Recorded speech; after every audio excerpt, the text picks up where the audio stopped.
There are more than 1,000 Syrian families living in this camp. It is supposed to be a transit camp, but most people have been here for several years already. This is Lazgin. He left Syria in 2012. He used to be a soldier in the Syrian army, but as the uprising against the Syrian president gradually turned into a full-scale civil war, he fled the country. Are we waiting for your daddy? Now he makes deliveries around the camp to earn money. Look at his face, he's so excited. Lazgin says he has no regrets about leaving Syria.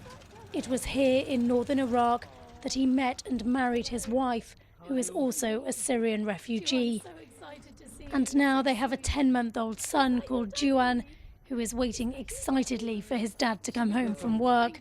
Thank you so much.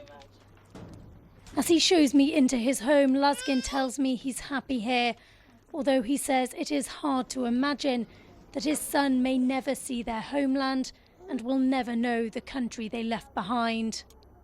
I get upset. If Syria finds peace, yes, we can go back. But I know, even in 20 years, it's impossible to find peace in Syria.